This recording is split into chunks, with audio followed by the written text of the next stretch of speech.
छांदोग्य उपनिषद की 45वीं कक्षा। तो छांदोग्य उपनिषद का 8वें प्रपाठक का 10वां खंड। तो पहले प्रवाक में अब वो उपदेश दे रहे हैं। 32 और 32 64 साल हो गए, उसके बाद में दे रहे हैं। तो स एषा स्वप्ने महीयमानश्चरति एषा आत्मा इति होवाच। उन्होंने क्या कहा निश्चय से कि ये जो स्वप्न में महिमा को प्राप्त होता हुआ विचरण करता है, ये आत्मा है। प्रतिच्छाया में जो है वो तो खंडित हो गया। जब हम स्वप्न कर लेते हैं, सपने देखते हैं निद्रावस्था में, सुषुप्ति के से भिन्न अवस्था में सपने देखते हैं, उसमें जो इतना बढ़ चढ़ करके प्रशंसित पूजनीय होकर के विचरण करता है, वो आत्मा है। अब इस शरीर को आभूषण पहना लो तो वो सपने वाले में तो आभूषण नहीं आएंगे, जैसे यहां पर होने लगते थे। तो उसकी जो समस्या लेकर के आया था इस आभूषण के पहनने से, तो वो भी आभूषण वाला हो रहा है चित्र। तो उन्होंने स्वप्न वाला बता दिया कि ये है आत्मा, जो स्वप्न में विचरण करता है, जो स्वप्न में आता है, जाता है, बोलता है और विभिन्न क्रियाएं करता है, वो आत्म तत्व है। अब उसको तो माला के पहनाने से कोई फर्क नहीं पड़ेगा, वो परीक्षण क्या कर सकता है। तो इसको तो आत्मा मानना ही पड़ेगा, और वो निरुत्तर भी हो गया इंद्र। तो यह ऐशा स्वप्ने महीयमानश्चरति ऐशा आत्मा इति होवाच, और साथ में जोड़ दिया विशेषण लगा करके, एतत् अमृतम अभयम एतत् ब्रह्म इति। यही अमृत है, यही अभय और ये ब्रह्म है। जो पीछे शरीर को कहा था अमृत, अभय और ब्रह्म, अब ये प्रक्रिया ऐसी है कि हम इसको सत्य कहें असत्य कहें। जो उपदेश दिया, ये जो छाया में दिख रहा है, प्रतिछाया में, नेत्र में, दर्पण में, यही वो ब्रह्म है, यही वो आत्मा है। अब ये कथन सत्य है असत्य है, तो बाद में स्वीकार कर ही लिया ना। इंद्र को भी परामर्श हुआ और उसने चिंतन किया, जान करके फिर मनन किया, तो कहा कि हाँ नहीं, ठीक बात कह रहे हो।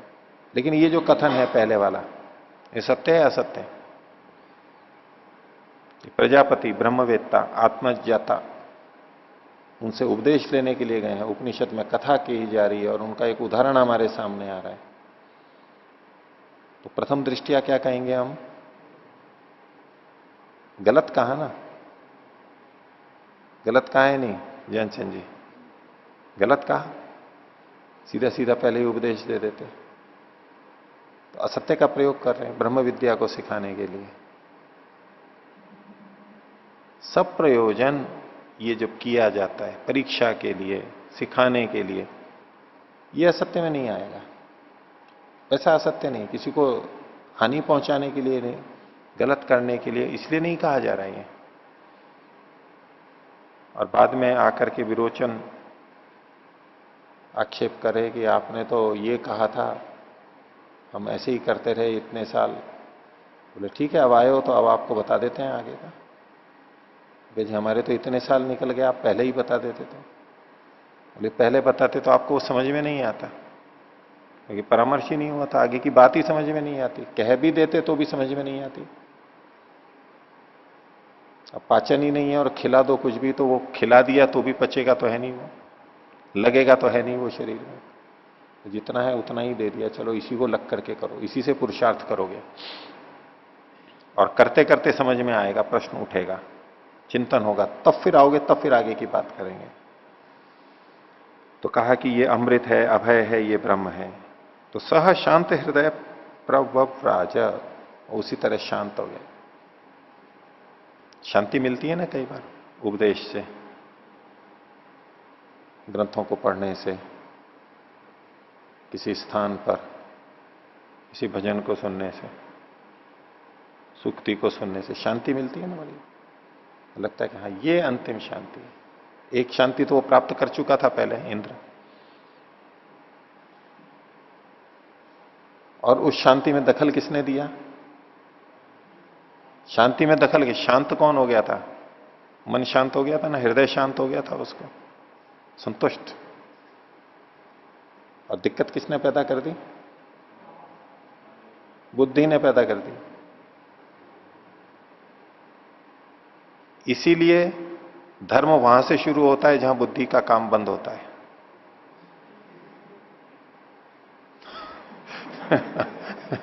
नहीं कहा जाता है आजकल बहुत, इसको महिमा मंडित किया जाता है कि बुद्धि का काम तो विज्ञान में है। बोले धर्म तो हमारा वो है जहां बुद्धि समाप्त होती है ना, वहां से धर्म शुरू होता है।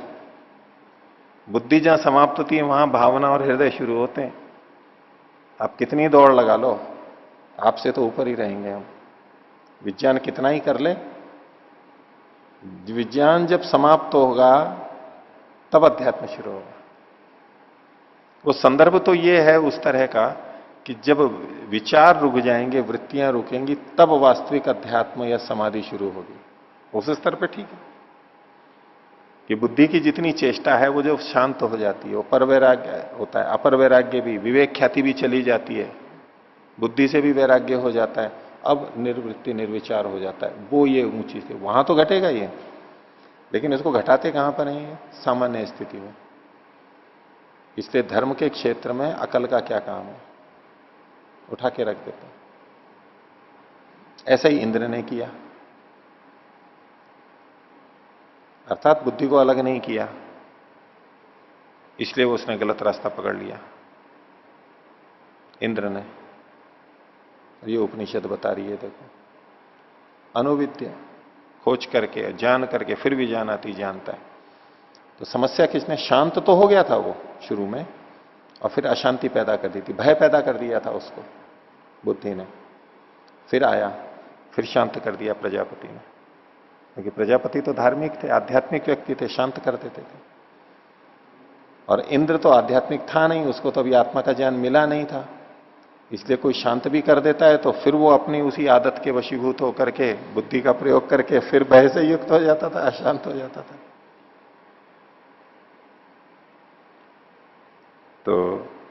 तो सह शांत हृदय प्रव्राज, शांत हृदय से तो चला गया, वहां से तो खिसक लिया और कोई उत्तर ही नहीं, कुछ प्रश्न नहीं। बोले हाँ, अब आभूषण वाला तर्क तो यहां घटेगा नहीं, दर्पण में उससे कोई फर्क नहीं पड़ रहा है। लेकिन चिंतन उसका चल रहा था, आदत संस्कार उसके गए नहीं इंद्र के। तो क्या सह अप्राप्य इव देवान एतद अभयम दद, एतद भयम ददर्श। और देवताओं को तो प्राप्त भी नहीं हुआ था, पहुंचा भी नहीं था घर तक, वो रास्ते में ही था, और वहीं उसको अशांति हो गई, भय हो गया। भय हुआ तो अशांति हो गई। पहले शांत था तो निर्भय था, कोई शंका नहीं, और फिर शंका पैदा हो गई उसको, भयम ददर्श। तो कहते हैं तत् यद्यपि इदम शरीरम अंधम भवति अनंधा स भवति। बोले ये बात तो ठीक है कि शरीर अंधा हो जाए तो वो स्वप्न वाला जो आत्मा है, जो अभी पुरुष बताया, आत्मा बताया, वो अंधा नहीं होता है। पहले किसी की आंख हो और फिर आंखें नष्ट हो जाएं, अंधा हो जाए, अब वो सपना देखेगा तो सपने में आंख वाला देख सकता है ना अपने को वो। तो शरीर के अंधा होने से तो वो तो अंधा नहीं हो रहा था, जबकि यहां दर्पण में क्या हो रहा था, जल में क्या हो रहा था, आभूषण से वो भी हो रहा था, और ये अंधा होता है, हाथ कटता है, तो वहां भी हाथ कट रहा था। तो बोले कि हाँ ये बात तो ठीक है कि यद्यपि ये अंधा हो जाता है तो भी स्वप्न वाला जो आत्मा है वो अंधा नहीं होता है। तो तत् यद्यपि इदम शरीरम अंधम भवति अनंधा स भवति यदि श्रामम अश्रामो, बहरा नहीं होता है, बहरा हो जाता है तो भी वो बहरा नहीं होता है। नहीं व एशो अस्य दोषेन दुष्यति, इसके दोष से, शरीर के दोष से वो दूषित नहीं होता है।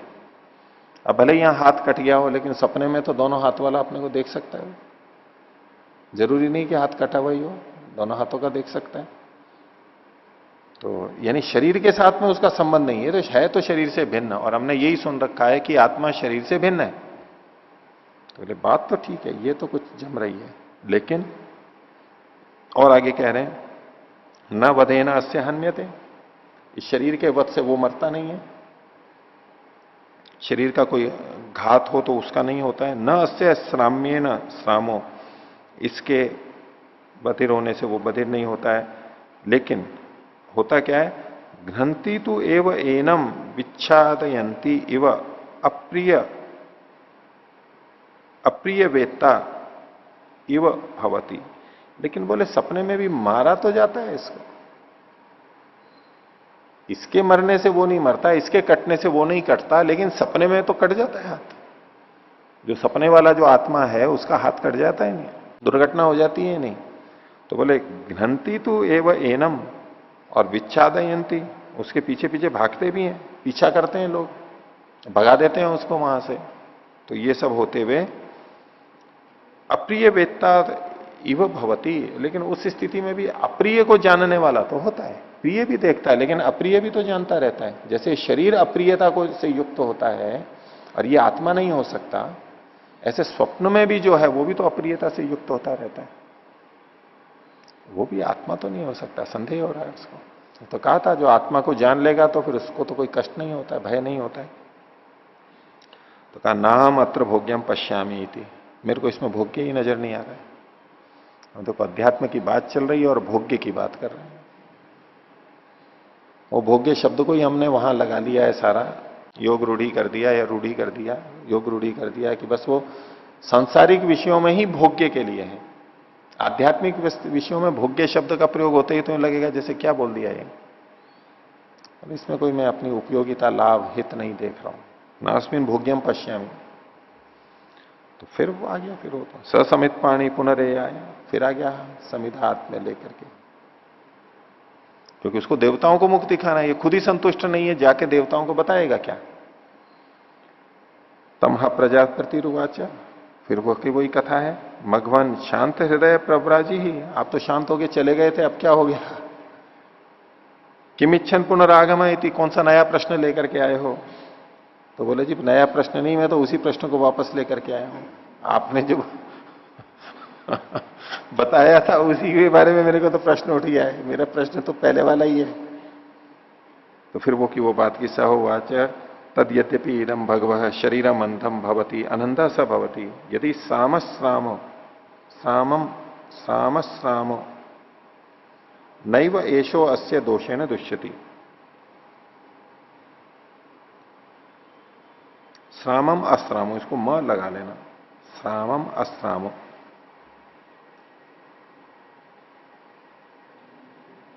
ठीक है ना। वो की वही बात है। फिर कहा न वधे न अस्य हन्यते न अस्य श्राम्य न सामो श्रामी श्रामो घ्नंती तो एवं एनम विच्छादयंती एवं अप्रिय वेत्ता इव भवती। और फिर आप कुछ नई बात और कह रहे हैं, अपि रोदती इव, और ये रोता हुआ भी है वहां पर, रोता है ये तो सपने के अंदर, जिसको आप आत्मा कह रहे हैं। तो नाम अत्र भोग्यम पश्यामी, यहां कोई मैं हितकारी चीज नहीं देखता हूं। तो उसके उत्तर में प्रजापति कहते हैं एवमेव एष मघवन इति, आपने ठीक कहा, ऐसा ही है वास्तव में, ठीक जगह पे पहुंच गए आप।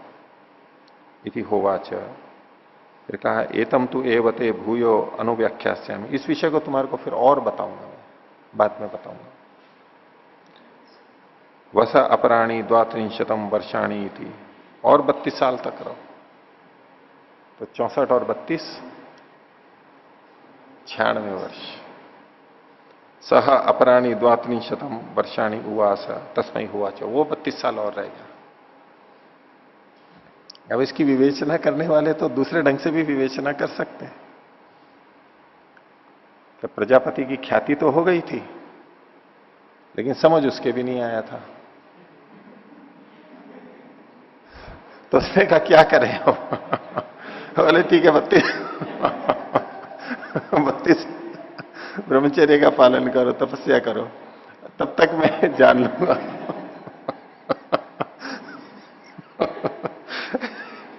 ऐसा कोई सोच सकता, ये तो अध्यापक की दृष्टि से हुआ लेकिन ये छात्र की दृष्टि से इसको 32 साल तक वहां पर रखा कि तपस्या करेंगे। वो भाव नहीं है, लेकिन मैं बता रहा हूं आपको, कोई अगर सोचना चाहे तो इस तरह भी सोच सकता है कि मैं 32 साल के लिए क्यों रखा। तो कई बार चीज तैयार नहीं होती है ना, कर्मचारी दुकान वाले होते हैं, सामान नहीं बना हुआ है, बोले थोड़ा आधा घंटा बैठो, चश्मा ठीक करना है या कोई छोटा मोटा करना है ना, देर हो गई हुआ ही नहीं, तो बोले बैठो बस अभी होता है अभी होता है, उसको बैठाते हैं थोड़ा, 2 घंटे बाद में आना। वो 2 घंटे के अभी तक तैयार नहीं हुआ तो सोचे उस काल में समय मिल जाएगा। तो क्या थी 32 साल तक, लेकिन प्रजापति ने घोषणा शुरू में ही कर दी थी, वो तो वचनबद्ध था और वो तो विधि पूर्वक एक कदम से कदम, जैसे सीढ़ी से सीढ़ी चढ़ता है ऐसे उसको जहां ले जाना है वहां ले जा रहा है। नहीं तो परीक्षा कर रहा है, वो हर किसी को नहीं दे रहे। हल्का फुल्का होगा तो निकल जाएगा, बला टलेगी। बड़ी कठोर परीक्षा रखती। तो 32 साल तक और रहो, और 32 साल तक और रह लिया। बड़ा धैर्य वाला था इंद्र। तो इंद्र को ये चिंता नहीं हो रही कि भाई मेरा वो सिंहासन डोल जाएगा। पौराणिकों में इंद्र का सिंहासन बहुत जल्दी डोला देते हैं वो, कि युधिष्ठिर ने और इन्होंने यज्ञ शुरू किए, राजसूय है, तो बोले इंद्र का सिंहासन डोल गया।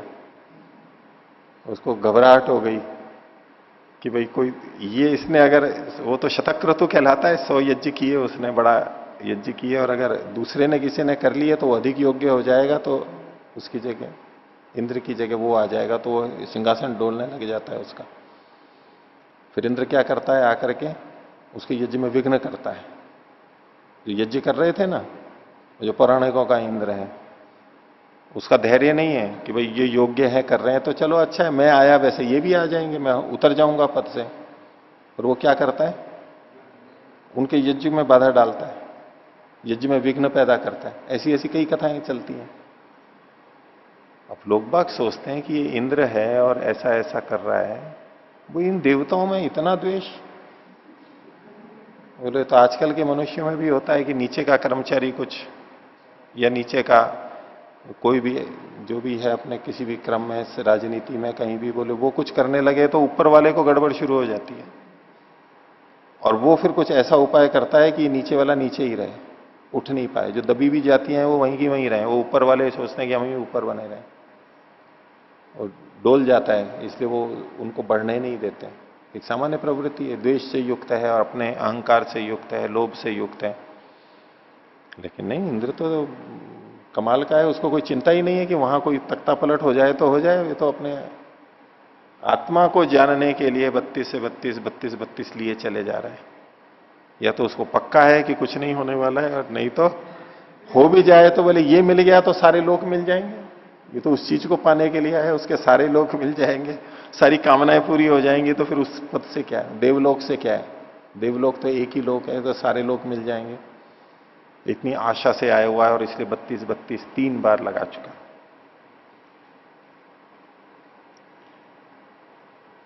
32 साल और हो गए, 3 बार हो गए, 96 साल हो गए।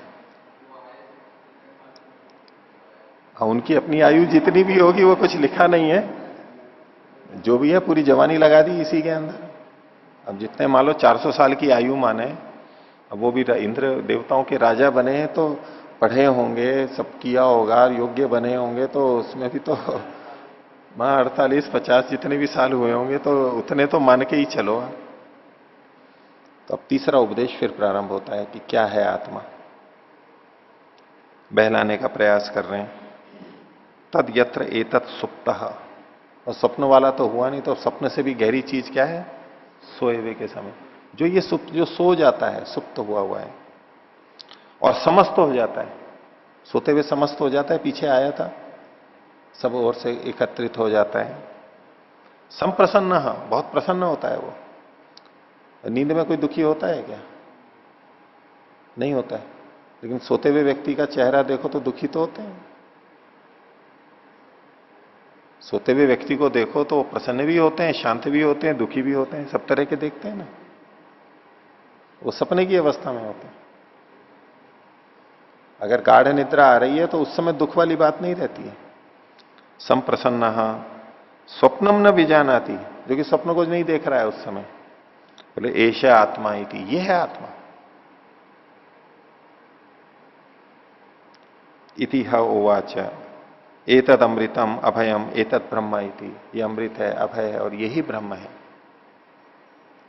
तो सह शांत हृदय प्रभु राजा, फिर शांत हृदय हो गया। अब कुछ उत्तर ही नहीं मिल रहा है, क्योंकि जो पीछे आपत्ति की थी स्वप्न वाले आत्मा की, वो आत्मा इस पे लगा ही नहीं सकता। वो अब क्या करे, निरुत्तर। फिर शांत होकर के चल पड़ा। शांति की देखो कितनी महत्ता है, शांत रहने की कितनी महत्ता है।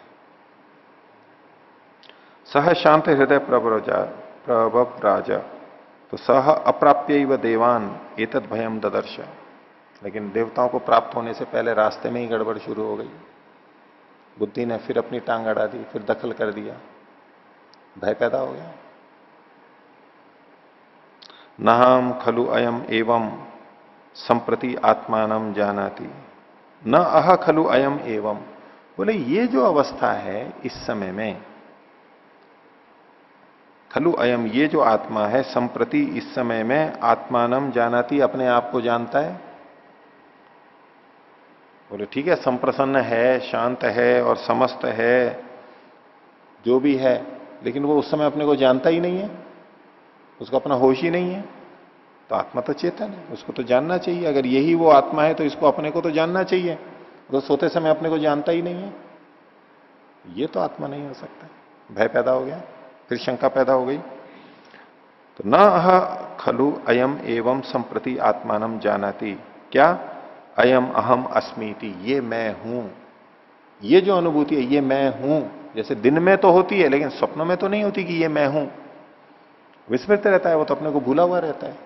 तो जानना कहां हुआ, वो आत्मा को जानना कहां हुआ। तो नो एव इमानी भूतानी, और ना वो इन भूतों को जानता है, ना ये पृथ्वी आदि भूत हैं और अन्य प्राणी हैं उनको भी नहीं जानता है, ना तो खुद को जानता है ना दूसरों को जानता है वो। तो विनाशम एव अपीतो भवती, वो तो ऐसे है जैसे कि नष्ट हो गया है, कुछ रहा ही नहीं। ये तो नष्ट हुआ हुआ होता है, तो आत्मा तो नष्ट होता नहीं है। तो ना मात्र भोग्यम पश्यामी, इसमें भी मैं कोई कल्याण नहीं देख रहा हूं, ये कोई लाभदायक चीज नहीं है। तो ससमित पाणी पुनः रहा है, फिर आ गया, और पीछा तो छोड़ना नहीं है इसका। तो बाकी कथा वैसी है। तमह प्रजापति रुवाच मघवन यह शांत हृदय प्रव्राजी किमिच्छन पुनर्आगमय थी। तो शांत हृदय से चले गए थे, फिर कैसे आ गए। इस वाक्य में भी व्यंग्य है, आप तो शांत हृदय से चले गए थे, फिर कैसे आ गए। दुकानदार के पास दुकानदार ग्राहक सामान लेके चला जाए और फिर थोड़ी देर में वापस आ जाए तो दुकानदार का चेहरा देखो, दोबारा आ जाते हैं, पूरे कुछ ना कुछ गड़बड़ हो गई होगी। क्या आ गया, चीज खराब हो गई, क्या आ गया, फिर ये बदलेगा करेगा। तो दोबारा अगर आ जाओ ना उसी समय, बड़ी सी चीज लेके जाते समय खूब खुश थे दोनों, दोबारा वहां पहुंचो तो देखो इस ग्राहक भी जाता है, उसको भी आशंका रहती है, और वो दुकानदार को भी लगता है कि ये क्या कुछ आफत लेके आया, कोई समस्या लेके आया होगा जरूर, अभी कैसे आ गया एकदम से। तो ऐसे में दुकानदार क्या बोलेगा, अभी तो आप सारा लेख करके देख करके गए थे, अभी क्या हो गया, कैसे आना हो गया, आप तो शांत चले गए थे, अब कैसे आ गए फिर से। तो कहा कि न खलु भगवा एवं संप्रति आत्मानम जानाति, ये तो उस समय आत्मा को जानता ही नहीं है। अहम अस्मि इति, तो नो एव इमानी भूतानी, और न औरों को जानता है, वो तो केवल नाश जैसा रहता है। विनाशम एव अपितो भवती नाम अत्र भोग्यम पश्यामि, मैं इससे संतुष्ट नहीं हूं, मेरे को तो ठीक लगे। अब इसके बाद भी फिर प्रजापति ये कहता है एवं एव एश मघवन इति सहुवाच। प्रजापति स्वीकार तत्काल लेता है, हाँ नहीं ठीक कह रहे हो आप, सत्यम एतत्, आप बिल्कुल ठीक कह रहे हो। एतम तु एवते भूयो अनुव्याख्यास्यामि, मेरे को तेरे को फिर बताऊंगा। अब कितने साल का आएगा, 3 बार 32 हो गया, तो चौथी बार क्या होना है, 32 ही होता है ना। गणित के प्रश्न आते हैं ना बैंकों के अंदर और परीक्षा के अंदर तर्क बुद्धि के लिए, बोले पहले में 4 है, दूसरे में 8 है, तीसरे में 12 है, तो चौथे में यहां क्या आना चाहिए, 16 आना चाहिए। यहां 2 है, यहां 2 है, यहां 2 है, तो अब चौथे में क्या आना चाहिए, 2 ही आना चाहिए। ऐसा होता है ना, इधर 16 है, इधर 26 है, इधर 36 है, तो अब आगे क्या आना चाहिए, 46 आना चाहिए। बड़ी तीव्र बुद्धि है। ऐसे ऐसे प्रश्न आते हैं आजकल, युक्ति तर्क और उसको देखने के लिए, परीक्षा के लिए ऐसे प्रश्न आते हैं। तो 3 बार 32 32 32 हो गया, तो चौथी बार फिर 32 आना चाहिए वैसे तो। इंद्र के मन में क्या होगा, मैं 3 बार देख लिया, ये हर बार 32 32 साल अभी फिर ये तो कुछ और बताएंगे तो 32 साल ही कहने वाले। लेकिन वो 32 नहीं कहते। तो नो एव अन्यत, हाँ, एतम तु एवते भूयो अनुव्याख्यास्यामि नो एव अन्यत एव अन्यत्र एतस्मात् वस अपराणी 5 वर्षाणी थी। इसके अतिरिक्त 5 वर्ष और, 5 वर्ष और रह जाओ। तो 96 और 5 101। ये 101 संख्या आ गई, बहुत अच्छी। 101 रुपया देते हैं। पीछे भी एक संख्या आई थी, आपने देखा था, वो विषम संख्याएं जो थी, 3, 3 के बाद में 5। जैसे आचमन हम 3 करते हैं। जितनी अच्छी अच्छी चीजें हैं ना, वो सारी विषम संख्याओं में है। आचमन जैसे 3 करते हैं या 3 बार बोलते हैं। फिर 5 है, 5 को भी अच्छा मानते हैं, 5 बार घृताहुतियां देते हैं और भी 5-5 करते हैं। फिर उसके बाद में 7, 7 को भी अच्छा मानते हैं ना कि भाई 7 बार है। और 7 के बाद में 9 और फिर 11, फिर 11 और 11 के बाद में फिर 20 तो खैर अलग हो गया, फिर 101 है। ठीक है, 51 भी आप ले लो उसमें, लेकिन ये विषम संख्याओं के अंदर वहां पर दिया हुआ था 1101 ऐसे। तो 5 और कहा, तो 96 और 5 101 पे पहुंचा दिया। सह अपराणी 5 वर्षाणी उवासा, और रह गया। और नहीं तो कितना होता, 96 और 32 और होते तो 128 होता, 128 होता। तानी 100 संपेदु, वो 101 हो गए कुल मिला के। ए तत् यद आहु, इसीलिए लोग बाग ऐसा बोलते हैं, 100 हवई वर्षाणी मघवन प्रजापतौ ब्रह्मचर्यम उवास, कि इंद्र ने प्रजापति के पास में 101 वर्ष तक ब्रह्मचर्य का पालन किया, प्रतीक्षा की, अध्ययन किया, सीखा। तस्मै होवाच, उसको अब ये बोलते हैं 101 वर्ष तक किया। और क्या कहा, भगवान मर्त्यम व इदम शरीरम, भगवान ये शरीर तो मरते हैं, मरने वाला है, नाशवान है। आत्म मृत्यु नहीं, मृत्यु से प्राप्त है। मृत्यु तो इसमें उपलब्धि है, प्राप्त ही है इसको, मृत्यु के मुख में ही है ये। तदस्य अमृतस्य अशरीरस्य आत्मनो अधिष्ठानम, और ये जो शरीर है ये अमृत अशरीर आत्मा का अधिष्ठान है। जो अमृत है, जो शरीर रहित है, शरीर से भिन्न है, उस आत्मा का ये अधिष्ठान है। आत्तो वही सशरीर प्रिया प्रियाभ्याम, और ये जब सशरीर होता है आत्मा, तो प्रिय और अप्रिय से युक्त रहता है। शरीर से जब भी युक्त रहेगा, प्रिय और अप्रिय से युक्त रहेगा ही आत्मा, पूरी तरह कभी नहीं हट सकता। तो आत्तो वही सशरीर है प्रिया प्रियाभ्याम, इसी बात को और कह रहे हैं। न वही सशरीर से सतः प्रिया प्रियो अपहति अस्ति, निश्चित रूप से न वही सशरीर से सतः, सशरीर के होते हुए इस आत्मा के प्रियता और अप्रियता की अपहति, नास्ति, नाश है ही नहीं, हो ही नहीं सकता है। प्रियता अप्रियता तो शरीर के रहते हुए होती ही है। लेकिन आजकल की योग साधनाओं में शरीर में रहते हुए भी प्रियता अप्रियता से पूरी तरह से ऊपर उठ जाते हैं। आजकल लोग जो करते हैं, साधनाएं बताते हैं, प्रियता अप्रियता से पूरे हट जाते हैं, ऐसा वो कहते हैं। एक स्तर तक ठीक है, जो अविद्या युक्त प्रियता अप्रियता है, अतिरंजित है, उससे तो उठ जाते हैं। वो कितनी सीमा तक प्रियता अप्रियता से हटते हैं, वो एक वहीं तक ही देखा जाना चाहिए, वैदिक दृष्टि नहीं है।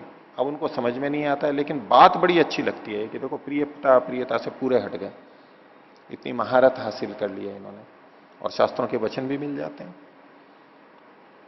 जो विपरीत स्थितियों में और उन्नतियों में, अवनति में, सुख दुख में भी सम रहते हैं। वो समत्व की बहुत ऊंची बहुत बात हो गई, लेकिन वो समत्व कहां, कितना, उस सीमा को न देख करके उसको बिल्कुल व्यापक कर देते हैं, हर जगह पे लगा देते हैं। समत्व समत्व समत्व, सब जगह समत्व। जबकि उनके जीवन में भी, व्यवहार में भी सैकड़ों चीजें ऐसी दिखा सकते हैं, कोई भी व्यक्ति हो, यहां समत्व नहीं है। हर चीज में, हर जगह, सब चीज में समत्व नहीं ला सकता, कोई भी नहीं ला सकता, होता ही नहीं है, असंभव है, ना हुआ ना होगा। लेकिन वो समत्व को इतना व्यापक कर देते हैं। लेकिन ये आजकल इतना दिमाग पे चढ़ा हुआ है लोगों के, और सुनने में भी बहुत अच्छा लगता है, क्योंकि वो थोड़ा थोड़ा समत्व देखते हैं कि हाँ समत्व होने पे अच्छा लगता है, अच्छा होता भी है। यहां ये तत्वतः बात कर रहे हैं कि शरीर के रहते प्रियता अप्रियता से रहित हो ही नहीं सकता है। न वही सशरीर से सतह प्रिया प्रियो अपहति अस्ति। अब इसका विपरीत वाक्य बोल रहे हैं, यानी इसको दूसरे तरह से, इसी बात को, अशरीरम वावसंतम न प्रिया प्रिय स्पृशता। शरीर रहित होने पर ही प्रिय अप्रिय नहीं छूते। एकमात्र वही स्थिति है जब शरीर नहीं होगा तभी प्रियता अप्रियता नहीं रहेगी। ये पूरी पूरी प्रियता अप्रियता हटने की बात है, नहीं तो रहेगी। और जो आजकल के लोग समत्व और प्रियता अप्रियता से रहित और ये जो स्थितियां करते हैं, तो कहते हैं हम तो जीते जीते ही कर लिया। अब जीते जीते ही कर लिया तो आगे तो कोई चरण है ही नहीं उनके लिए, यहीं पर ही प्राप्त कर लिया। इसलिए वो कहने लगते हैं कि मुक्ति की भी क्या आवश्यकता है। मुक्ति में आप जाके करोगे क्या? ये सुख दुख से छूट जाओगे, यही तो है ना। हम यहीं रहते रहते दुख से छूट गए, हम आपसे भी बड़े हैं। तो प्राचीन ग्रंथ कहते होंगे कि मुक्ति में सब दुख छूट जाते हैं। हमारे पास तो वो विधि आ गई है कि हम शरीर में रहते हुए ही सब दुखों से रहित हो जाते हैं। और जब यही हमने प्राप्त कर लिया शरीर के रहते हुए, जहां सारे चेले चपाटी भी हैं और ये सब भी हैं, अखबारों में नाम भी आता है, ये अतिरिक्त जो है वो वहां तो मिलेगा नहीं है मुक्ति में। और दुख से ही तो छूटना है, दुख से तो हम यहीं पर ही छूट गए, वो चीज तो मिल ही गई और ये अतिरिक्त चीज और है यहां पर। तो मुक्ति में जाने की क्या आवश्यकता है? हम तो देखो आप सबकी सेवा के लिए, आप लोगों को भगवान की प्राप्ति कराने के लिए यही जन्म लेते रहेंगे, यही करते रहेंगे। ये इसका परिणाम होता है उस सिद्धांत का। ऐसा मान करके वो ये कहने लगते हैं, मुक्ति का ही निषेध करने लग जाते हैं। और जो मुक्ति की बात करता है उसको कहते हैं कि क्या इसी जन्म में मुक्त नहीं हुए, वहां क्या हो गए? मुक्ति का उपहास करते हैं। जो मुक्ति को नहीं मानते वो लोग जो आक्षेप करते हैं, उनको भी कर लेते हैं, हाँ ठीक है मुक्ति की कोई जरूरत नहीं, यही मुक्त हो गए। उन लोगों को भी अपने साथ जोड़ने के लिए कि हाँ ठीक है चलो मुक्ति को नहीं मानते तो मत मानो, ये तो यहीं पर ही हो जाओगे। तत्वतः जो ये यहां बात कही जा रही है, ये छांदोग्य उपनिषद का बिल्कुल अंतिम भाग चल रहा है, इस कथा का भी अंतिम भाग चल रहा है। ये प्रजापति का निर्णय है और ये हम सबका भी अनुभव। कोई नहीं है ऐसा, कोई नहीं है ऐसा, ना हो सकता है। कुछ ना कुछ प्रियता अप्रियता तो शरीर के रहते हुए होगी ही। हाँ अधिक नहीं होगी, जैसे सामान्य व्यक्ति हाय तौबा करता है दुख आने पे, लुट जाने पे, वैसे नहीं करेगा वो। लेकिन बीमार होगा, भूख लगेगी, प्यास लगेगी, कोई उस पर आक्रमण करेगा, कोई उसकी हानि करेगा, उस पर विपरीत केस कर देगा, बाधाएं खड़ी करेगा, उसकी उपासना नहीं होने देगा, उसके अच्छे कार्यों को नहीं होने देगा, तो होना ही है। अप्रियता तो रहेगी, उससे वो हटेगा ही, तो स्वभाव है। शरीर के रहते ये सब चीजें, शरीर के कारण से जो प्रियता अप्रियता है वो तो कम से कम रहेगी। मानसिक प्रियता अप्रियता वो भले ही हटा ले, काल्पनिक प्रियता अप्रियता भले ही हटा ले, शरीर की बाध्यता तो वो तो सबके साथ में। इसीलिए हमारे यहां पर मुक्ति का मतलब शरीर से मुक्ति, प्रकृति से मुक्ति, उसके बिना मुक्ति ही नहीं है। तो न वही शरीर से सतह प्रिया प्रियो अपहति अस्ति अशरीरम वावसंतम न प्रिया प्रिय स्पृशतः। आगे कहा अशरीरो वायु, उदाहरण दे रहे हैं। वायु कैसा है? शरीर रहित है। वायु का कोई शरीर होता है क्या? बस वायु है। अभ्रम बादल है, उसका भी कोई शरीर नहीं होता है, नहीं होता, ये दिखाई देता है बादल जो, यही इसका शरीर होगा। अब ये तो वायु भी स्पर्श करती है, लेकिन वायु का कोई शरीर हाथ पैर नहीं दिखाई देते, और बादलों का भी कोई शरीर नहीं होता। ये तो बादल तो बस धुआं है, जैसा वाष्प है, इसका हमारी तरह आंख नाक कान जैसा तो शरीर होता नहीं है। विद्युत, बिजली भी बिना शरीर के है, और स्तनयित्नु, उसकी जो गरज है वो भी बिना शरीर के है। बस ये स्वयं है, लेकिन हम स्वयं आत्मा होते हुए भी हम इस शरीर में हैं। ये अंतर है दोनों के अंदर। अभी हम आत्मा अपने आप में होते हुए भी शरीर में है, लेकिन ये वायु आदि तो जैसे हैं वैसे हैं बस, इनका कोई अलग से शरीर नहीं है। अशरीराणी एतानी, ये सब चीजें और ऐसी ही जो चीजें हैं वो बिना शरीर के हैं। जड़ है, इनका क्या शरीर होना है। तद यथा एतानी अमुष्माद आकाशात समुत्थाय परम ज्योति रूप संपद्य स्वेन रूपेण अभिनिष्पद्यन्ते।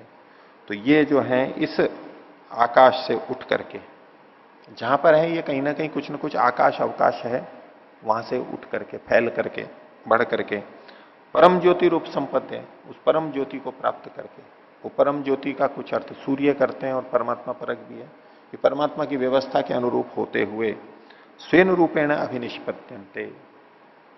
ये जो सारे के सारे हैं जो शरीर से रहित हैं, शरीर नहीं है, ये अपने रूप में है बस, ये इस आकाश से उत्पन्न होकर के, यानी प्रकृति से उत्पन्न होकर के, प्रकृति का एक भाग आकाश है उससे उत्पन्न होकर के, और उसी परमात्मा की व्यवस्था में उस परमात्मा को प्राप्त होकर, यानी परमात्मा के नियम के अनुसार से निर्मित होकर के स्वयं रूपेण अभिसंपत्यंत, ये अपने अपने रूप में है बस। वायु अपने रूप में है, विद्युत अपने रूप में है, बादल अपने रूप में है, गर्जन अपने रूप में है, इनका अपना जैसा रूप है वैसा ही है बस। इसी तरह से एवं ऐसा संप्रसाद हो, ये संप्रसाद है, ये संप्रसाद मतलब ये आत्मा, ये निर्मल, जो सुख दुख राग द्वेष से ऊपर उठ गया है, जितनी सीमा पे उठा जा सकता है, वो अविवेक पूर्ण को हटा दिया है जिसने। अस्मात् शरीरात समुत्थाय है, इस शरीर से ऊपर उठ करके।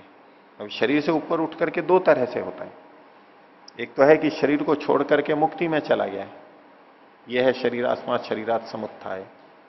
और दूसरा है कि रह इसी शरीर में रहा है, लेकिन फिर भी इस शरीर से ऊपर उठ गया है, जैसे कि विदेह होते हैं, राजा विदेह जनक, राजा जनक के लिए कहा जाता है विदेह, ये शरीर में रहते हुए भी शरीर से रहित हैं, ये भावना के स्तर पर दोनों तरह से देख सकते हैं। तो एवं ऐसा संप्रसादो अस्मात् शरीरात समुत्थाय परम ज्योति रूप संपद्य स्वेन रूपेण अभिनिष्पद्यते, अपने रूप में आ जाता है वो। जब तक शरीर के साथ में है तो वो अपने रूप में नहीं आता है, और शरीर से उठ चुका है ज्ञान के स्तर पर तो वो अपने रूप में स्थित हो जाता है, अथवा मुक्ति में जाता है तब भी अपने रूप में हो जाता है, परमात्मा को पा लेता है, दोनों ही स्थितियों में। इस पंक्ति को बार बार दिया जाता है वेदांत दर्शन के भाष्य के अंदर, लोग इसको बार बार देते हैं मुक्ति को प्राप्ति के। अस्मात् सैष संप्रसाद अस्मात् शरीरात समुत्थाय परम ज्योति रूप संपद्य, ये परम ज्योति परमात्मा के लिए है। स्वेन रूपेण अभिनिष्पत्यते स उत्तम पुरुष, ये उत्तम पुरुष है। अब ये सब आत्मा की, पुरुष की सबसे ऊंची अवस्था है, इससे बढ़कर के कुछ नहीं है, उत्तम है, ये सबसे श्रेष्ठ स्थिति है। स तत्र परियेति, वो वहां पर घूमता है इधर उधर। अब तत्र का मतलब दोनों तरह से लेंगे,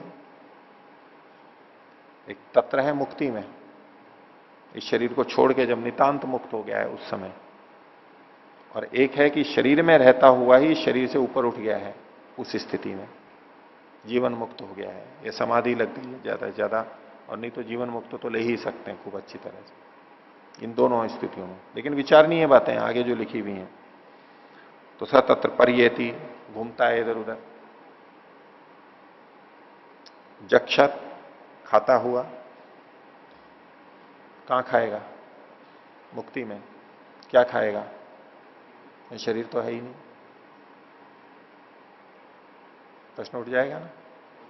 घूम तो सकता है, सत्यात प्रकाश में लिखा है, वह अव्याहत गति से गमन करता है, समस्त इच्छानुसार कामचार होता है उसका, सब जगह घूमता है। जक्षत, खाता है, क्रीड़न, खेलता है, खेलता हुआ, रममाण, आनंद लेता हुआ, किनके साथ में, स्त्री भेरवा, यानैर्वा, जाति भेरवा, महिलाओं के साथ, महिलाएं पुरुष की दृष्टि से देख सकती हैं, यानों के साथ, विभिन्न यान होते हैं उनके साथ में, जाति भेरवा, जो अपने सगे संबंधी होते हैं, परिवार वाले होते हैं, रिश्ते नाते रिश्तेदार होते हैं, उनके साथ में।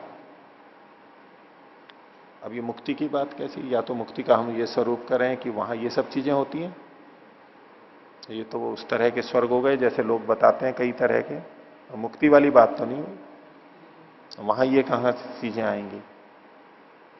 और अगर यूं कहें कि जीवन मुक्त हो गया है, शरीर में ही है अभी, और शरीर में भी है, लेकिन व्यवहार तो करेगा लोगों से, अपने परिवार वालों से, औरों से, जहां पर जिनके साथ उठना बैठना उसको अच्छा लगता है वहां पर कुछ तो व्यवहार करेगा, खाएगा पिएगा घूमेगा। उस स्थिति में उसमें संगत लग रहा होगा, मुक्ति में तो संगत लग ही नहीं रहा होगा ये। तो शरीर रहते हुए इस तरह से पहले अर्थ में देखते हैं, तो ये करते हुए भी न उपजनम स्मरण इदम शरीरम, उपजनम इदम शरीरम न स्मरण, ये सब करता हुआ भी उपजन दुख का कारण जो ये शरीर है उसका स्मरण न करता हुआ, ये इन सबके साथ में है, खा रहा है पी रहा है आनंद ले रहा है, लेकिन फिर भी शरीर का साधन का स्मरण नहीं कर रहा है कि मैं शरीर के माध्यम से कर रहा हूं। वो आत्मा के स्तर पर काम कर रहा है, सारा का सारा जो भी व्यवहार चल रहा है वो आत्मा के स्तर पर, शरीर के माध्यम से मिलना जुलना बैठना बातचीत करना हो रहा है, लेकिन वो कहां पर पहुंचा हुआ है, आत्मा के स्तर पर पहुंचा हुआ है। ये इन साधनों को न स्मरण न करता हुआ स यथा प्रयोग्य है आचरण युक्त, तो जिस प्रकार से प्रयोग्य है मतलब जो जोड़ा जाता है, यानी घोड़ा बैल आदि, आचरण उस यान में रथ के अंदर जुड़ा हुआ रहता है, युक्त जुड़ा हुआ रहता है, जैसे घोड़ा रथ में जुड़ा हुआ रहता है ऐसे। एवं एवं अयम अस्मिन शरीरे प्राणो युक्त, ऐसे ही इस शरीर में प्राण भी युक्त है। प्राण मतलब यहां पर आत्मा, जैसे रथ में घोड़ा जुड़ा हुआ रहता है ऐसे इस शरीर में ये आत्मा भी जुड़ा हुआ है। तो आत्मा घोड़े की तरह से हो गया, ये शरीर रथ की तरह से हो गया और आत्मा घोड़े की तरह से हो गया। अब यहां उपमा वो नहीं है, एक तरफ है आत्मानम रथिनम विद्धि शरीरम रथम एवतु इंद्रियाणी हयान्या हो, घोड़े को वहां पर इंद्रियों के रूप में कहा, यहां आत्मा को कहा जा रहा है। तो यहां दृष्टांत अलग है कि जैसे घोड़ा या बैल रथ को ले जाता है, चलाने वाला होता है, गति करवाने वाला होता है, वैसे इस शरीर में कौन जुटा हुआ है, गति करने वाला कौन है, आत्मा है। आत्मा के कारण से होती है, आत्मा चेतन तत्व है और वो ही उसी के होने पे ये सारी गतिविधियां हो रही हैं। तो जैसे घोड़ा जुड़ा रहता है रथ के, ऐसे ये प्राण इस शरीर में जुड़े हुए हैं, अंदर विद्यमान है। तो इस शरीर में जुटा हुआ भी है और इन सब व्यवहारों को करता हुआ भी वो शरीर का स्मरण नहीं करता है, एक जीवन मुक्त के लिए स्थिति। लेकिन इस सब का प्रयोग तो मुक्ति परक अर्थ में किया जाता है, और मुक्ति में कैसे करेंगे ये अपने भाई बंधुओं के साथ में है। तो उसका एक तरीका है कि इसमें एक इव शब्द जोड़ देते हैं, इव मतलब उनकी तरह से। तो ऐसा संप्रसाद, उस ये संप्रसाद आत्मा उस ज्योति को प्राप्त करके अपने रूप में हो जाता है, ये उत्तम पुरुष है और वह परियेति इधर उधर घूमता है। कैसे? प्रसन्न होकर के, आनंदित होकर के, जैसे कि इस दुनिया के अंदर खाता खाता हुआ घूमता था उस समय जैसा खुश होता था। नहीं तो ये होता है ना मुक्ति में, फिर कैसा लगेगा। अब उसको उदाहरण देना है तो लोक का ही देना होगा। लोक में जिन चीजों में सुख लेता था, वो आनंदित होता था, अच्छा लगता था उसको, उसका उदाहरण दिया जा रहा है, अर्थात वह सुखद स्थिति में है, इसको बताने के लिए। अब मुक्ति की स्तर की बात कर रहा हूं, और ये जो सारे उदाहरण है उसको इव लगा लेंगे, उसकी तरह से परियेति वो घूमता है। कैसे? जक्षत क्रीडन रममाण स्त्रीभिर्वा यानैर्वा जतिभिर्वा जातिभिर्वा, इन सबको। लेकिन न उपजनम इदम शरीरम स्मरति, लेकिन वहां सब ये सुख तो ले रहा है। ये सुख मतलब इन जैसे सुख, जैसे इन सब चीजों में वो यहां आनंदित होता था, प्रसन्न होता था, संतुष्ट होता था, ऐसे वहां भी आनंद से युक्त है, सुखी है, दुख नहीं है उसको। और विशेषता क्या है?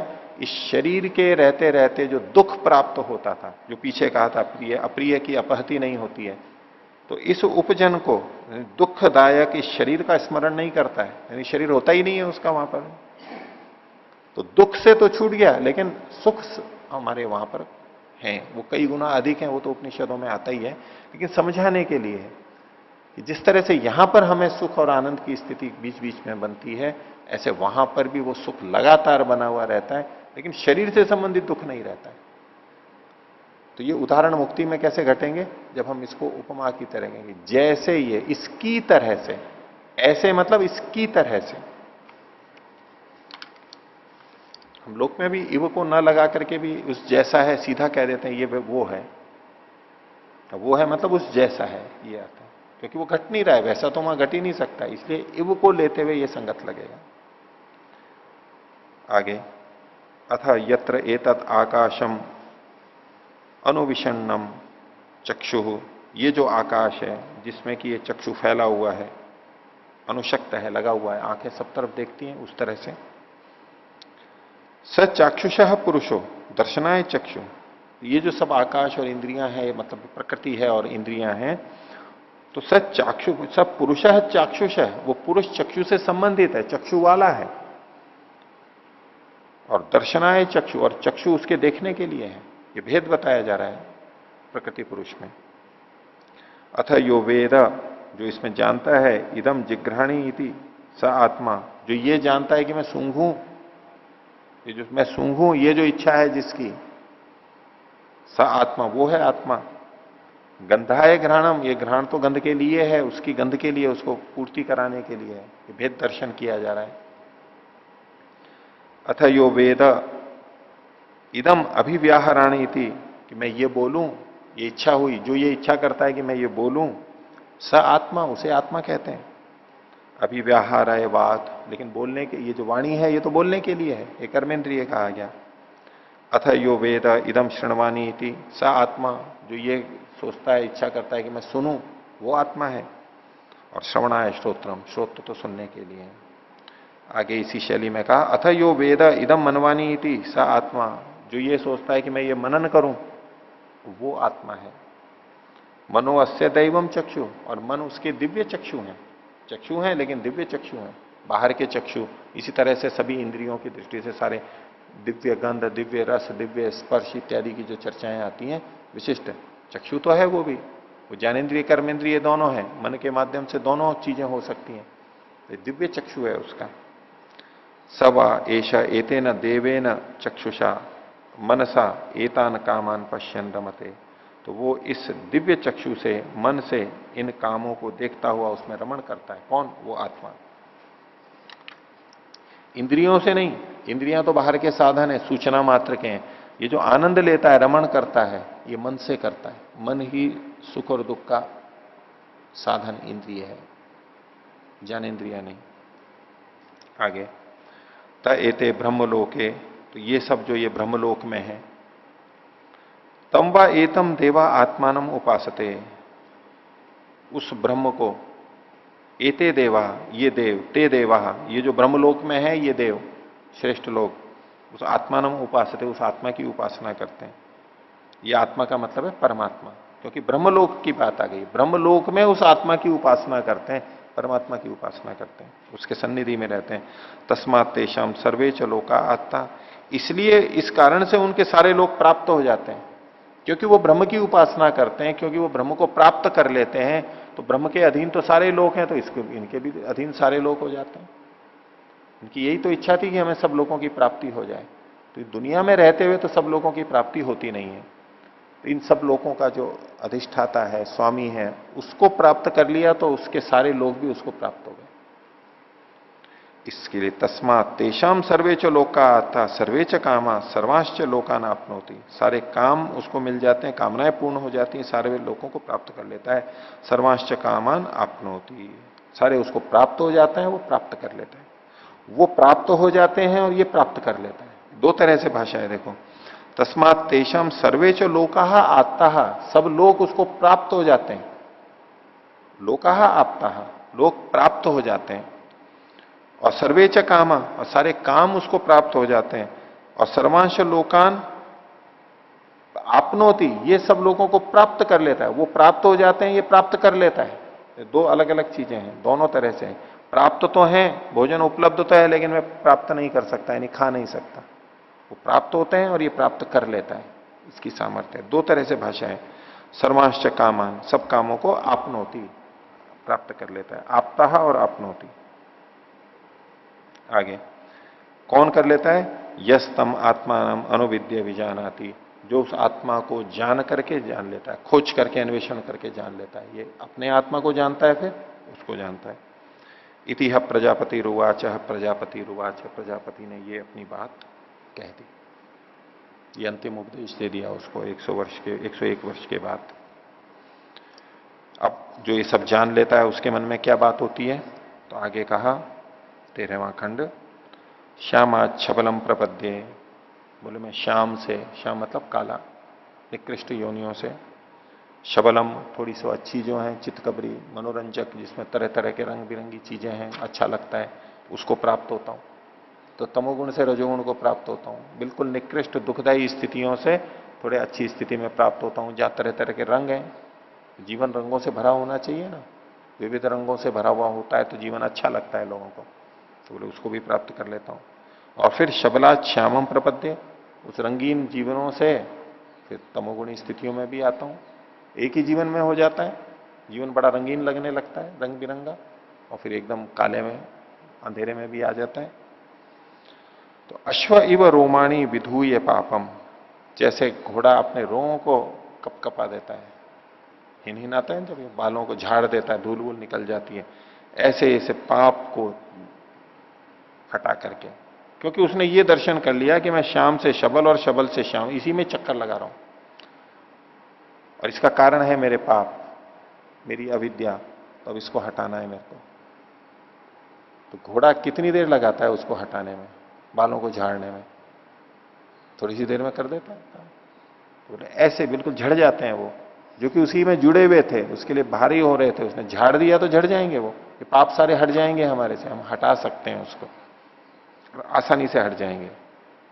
एक उदाहरण। दूसरा कहा, चंद्र इव राहोर मुखात प्रमुच्य, जैसे चंद्रमा राहु के मुख से छूट जाता है, राहु पकड़ लेता है ना उसको, चंद्रमा को ग्रसित कर लेता है, राहु केतु, राहु तो पृथ्वी को ले लेते हैं, भाई पृथ्वी की छाया उस पर पड़ती है तो चंद्रमा का निगल लेता है और वो अंधेरे में चला जाता है। तो जैसे वो उससे छूट करके निकल जाता है, ऐसे जैसे कि राहु के मुख से निकल के आ गया वो चंद्रमा, ऐसा उसको योगी को लगता है, साधक को लगता है।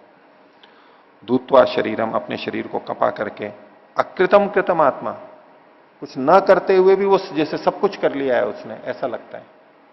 दुनिया की और कुछ चीजें नहीं की उसने, बड़ी बड़ी चीजें नहीं की, लेकिन फिर भी कृतात्मा है, जैसे कि सब कुछ कर लिया उसने, अंदर से ऐसा कर लिया उसने। ब्रह्मलोकम अभिसंभवामी, मैं ब्रह्मलोक को प्राप्त कर लूंगा, अभिसंभवामी थी, ब्रह्मलोक में हो जाऊंगा, ब्रह्म को मैं प्राप्त कर लूंगा, ऊंची स्थिति गई। आगे समापन की तरफ ले रहे हैं, आकोशो वही नाम नाम रूपयोर निर्वहिता, ये जो आकाश नाम की चीज है यही नाम और रूप का निर्वाह करता है। अब ये आकाश मतलब परमात्मा है, ये परमात्मा ही समस्त नाम और रूपों को बनाता है। ते यदंतरा तद ब्रह्म, और इसके नाम और रूप के अंदर जो भी कुछ है, ये जो हमें नाम और रूप दिखाई देता है वो ब्रह्म है। तद अमृतम, वह अमृत है। स आत्मा, वह आत्मा है, परमात्मा। प्रजापते समाम वेशम प्रपत्ते, मैं उस प्रजापति की सभा में, घर में प्रवेश कर जाऊं, प्राप्त कर लूं। यशो अहम भवामी, मैं यशरूप हो जाऊं। ब्राह्मणा नाम यश, ब्राह्मणों का यश। राज्याम यश, क्षत्रियों का यश। और विषाम यश, वैश्यों का यश। ये जो सब जो भी अच्छे कार्य करते हैं वो अहम अनुप्रापत्सी, मैं उसको प्राप्त कर लूं। सह अहम यशसाम यश, मैं यशों का भी यश हो जाऊं, यशस्वियों में भी यशस्वी हो जाऊं। श्वेतम अदत्कम, अदत्कम श्वेतम, मैं श्वेत से, सफेद से, पीलेपन से, और अदत्कम जो बिना दांत वाला है, बिना दांत वाला होते हुए भी, अदत्कम श्वेतम, मैं उसको खाने वाला हो जाऊं, बिना दांत वाला हुआ भी होने भी खाने हो जाऊं। जैसे कि ये शरीर होते हुए हम विभिन्न भोगों को भोगते हैं, तो ये शरीर एक तरह से दांत है, साधन है, दंत साधन का है। तो इस शरीर के ना रहते हुए भी मैं उस समस्त आनंद का लेने वाला बन जाऊं। अभी तो यही प्रतीत होता है, बिना शरीर के हम सुख नहीं ले सकते, लेकिन मैं बिना इसके भी उसको प्राप्त करने वाला हो जाऊं। लिंदु मां अभिगाम, लिंदु मां अभिगाम, मैं इन विभिन्न शरीरों के अंदर न जाऊं, इन शरीरों के अंदर न जाऊं, इससे बचा जाऊं। तद्धि तद ब्रह्मा प्रजापते उवाच, तो ये जो कथा थी इसमें, तो बोले ब्रह्मा ने प्रजापति को बताया था, और प्रजापति मनवे, प्रजापति ने मनु को बताया, मनु प्रजाभ्य, मनु ने अन्य प्रजाओं को बताया। आचार्य कुलात वेदम अधीत्य, तो ऐसे जो प्रजाएं हैं वो आचार्य के कुल से वेद को पढ़ करके, यथा विधानम गुरु कर्मातिशेषेण अभिसमावृत्य, जैसा कि विधान है वो गुरु का, आचार्य का, कुल का, वहां पर कर्मातिशेषेण, समस्त कर्मों को करता हुआ, कुछ छोड़ना छोड़ता हुआ, अभिसमावृत्य कुटुंबे, अपने घर में वापस लौट करके आता है। और शुचौ देशे शुद्ध स्थान में स्वाध्यायम अधियान, स्वाध्याय को करता हुआ, वेदादि शास्त्रों को पढ़ता हुआ, मोक्ष शास्त्रों का अध्ययन करता हुआ, धार्मिकान विदधत, धार्मिकों को बनाता है, अन्यों को भी धार्मिक बना देता है। और आत्मनि सर्वेंद्रियाणी प्रतिष्ठाप्य, तो खुद तो सीख करके आया है, अब दूसरों को भी सिखाता है। ये परोपकार का कार्य भी वो करेगा, ये आध्यात्मिक व्यक्ति। तो अपने को आत्मनि सर्वेंद्रियाणी प्रतिष्ठा है, अपने अंदर सब इंद्रियों को समावेशित करके, यानी संयमित करके, प्रत्याहार करके, अहिंसन सर्वभूतानी, और सब प्राणियों की हिंसा ना करता हुआ, किसी की भी नहीं हिंसा ना करता हुआ, लेकिन किनको, अन्यत्र तीर्थे पे, तीर्थों को छोड़ करके, तीर्थ यानी जो वेदादि शास्त्र हैं उसमें जो हिंसा बताई गई है उनको छोड़ करके, जो दुष्टों को नष्ट करना है वहां अहिंसा नहीं चलेगी। अहिंसा का पालन कर रहा है सब प्राणियों के प्रति, लेकिन अन्यत्र तीर्थे पे, तीर्थों में तो हिंसा करेगा ही वो। एक अहिंसा का वो योग दर्शन में आता है, जाति देश काल समयावन छिन्ना सार्वभौम महाव्रत के रूप में। तो कोई व्रत ले लेता है कि मैं तीर्थ में हिंसा नहीं करूंगा, तीर्थ स्थल होते हैं ना, बोले मैं मंगलवार को मांस नहीं खाऊंगा इत्यादि वो करते हैं। तीर्थ में नहीं, वैसे खाएंगे, तीर्थ स्थल में नहीं खाएंगे, कई जगह प्रतिबंध भी लगा देते हैं मांस का। लेकिन यहां उल्टी बात कही जा रही है कि सब प्राणियों के प्रति अहिंसा करूंगा लेकिन तीर्थ को छोड़ करके। इसका मतलब क्या होगा, तीर्थ में तो हिंसा करूंगा, बाकी जगह हिंसा नहीं करूंगा। अभी कैसी विचित्र बात है, उल्टी। इसका मतलब है कि वेद में जो हिंसा कही गई है, हिंसा मतलब दुष्टों को मारने की जो बात कही है, जिसको सामान्यतः हम हिंसा कह देते हैं, वास्तव में हिंसा नहीं है वो, उसको छोड़ करके, यानी वेद विहित जो उचित दंड किसी को देना है वो तो दूंगा, उसके अतिरिक्त अन्यायपूर्वक किसी को दुख नहीं दूंगा, अन्यायपूर्वक हिंसा नहीं करूंगा। यही तात्पर्य यहां पर हिंसा, हिंसा का सच्चा स्वरूप बताया। सखलु एवं प्रथयन, वो इस प्रकार से वर्तता हुआ, जीवन जीता हुआ, यावद आयुषम ब्रह्मलोकम अभिसंपद्यते, जितनी आयु है उतने समय तक के लिए ब्रह्मलोक को प्राप्त कर लेता है। यानी ब्रह्मलोक की भी आयु है, उसका भी समय है, निश्चित समय है। कि जो एक बार बार बात आती है ना कि वो लौट के नहीं आता है, लौट के नहीं आता है, हमेशा के लिए रह जाता है। तो देखिए आगे कहा, न च पुनरावर्तते न च पुनरावर्तते, वापिस लौट के नहीं आता है। लेकिन वापिस लौट के कब तक नहीं आता है, यावद आयुषम, जब तक वो आयु है, मुक्ति का काल है, उसमें लौट करके नहीं आता है। अब न च पुनरावर्तते न च पुनरावर्तते सब जगह जो लिखा हुआ रहता है उसी को लेके कहते हैं कि मुक्ति से तो लौट के ही नहीं आता है, वहीं चला जाता है। हम मुक्ति तो नित्य होती है कभी, यावद आयुषम, उसकी जो निर्धारित सीमा है, जो योग्यता है, वहीं तक ही तो घटाएंगे, मुक्ति के काल के बीच में नहीं आता है। कई लोग कह देते हैं कि मुक्ति से लौट के आ जाती है आत्माएं, और महापुरुष मुक्ति से बीच में से लौटी हुई आत्मा, मुक्ति से कोई नहीं लौटता। उस काल के बीच में ना आ सकता है ना कोई उसका हस्तक्षेप, मुक्ति के काल को पूरा करके ही आएगा। जितने महापुरुष हैं वो यही बंधन में चलते चलते इतने अपने को श्रेष्ठ बना लेते हैं, हमें लगता है जैसे कि ये मुक्ति से लौटे हुए हैं, लेकिन मुक्ति से नहीं लौटते, मुक्ति से तो लौट ही नहीं सकता।